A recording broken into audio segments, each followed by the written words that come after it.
a humanitarian disaster. And, you know, you have some supporters of the government that would say, oh, well, you know, it's just the internet, it's a luxury, people could survive. No, not in this day and age, where people, particularly in an area where landline phones are not used, you need access to the internet to do things that could really be life and death issues, such as, for example, needing medical assistance. You use the internet for that. So, I mean, clearly I think that India's image has taken a major hit globally because of what it's done with these lockdown policies in Kashmir.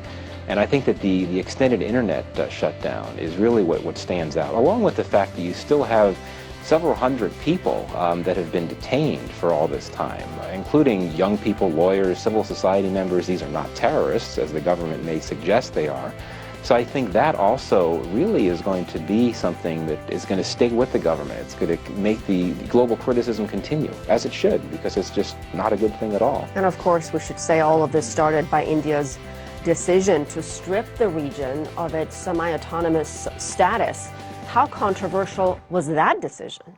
We've talked about that decision. It was extremely controversial because it was a case of the Indian government revoking the status, the autonomous status of a region that is contested. I mean, India would say, oh, this was an internal matter. We were just, you know, doing something that the Constitution allows us to do. But, you know, Jammu and Kashmir, India administered Kashmir, is claimed by Pakistan as well. And there have been a number of resolutions in the UN that have sort of gotten to this issue of how there needs to be a plebiscite if certain conditions are met, such as demilitarization. But the bottom line is it was extremely controversial because it was done with no consultation with the Indian Parliament and certainly no consultation with Kashmiris.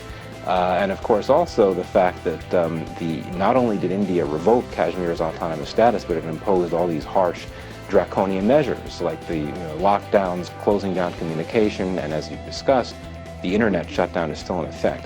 But again, what really concerns me is all the detentions of all these young people, political leaders, young people, lawyers, journalists, and we don't hear anything about them. We don't know what's happening with them. Imagine how their families feel. Right, and part of the problem is because of the internet blackout. What about the voices of the Kashmiris, Michael? If you talk to them, what would they say? What do they want? Well, I mean, this is an important critique because you hear Kashmiris complain so often that it seems like their story, their issues are hijacked by Pakistanis and the Indians that try to politicize everything. I think that when you look at Kashmir Valley, where you have huge numbers of very angry people who have never wanted this heavy-handed Indian security presence there, what they want is azadi, which essentially means freedom.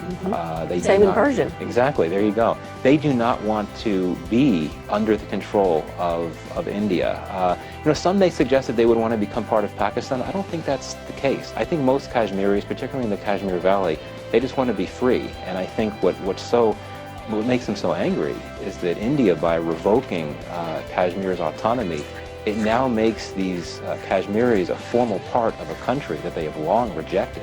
They used to at least be able to enjoy that measure of autonomy, but now that's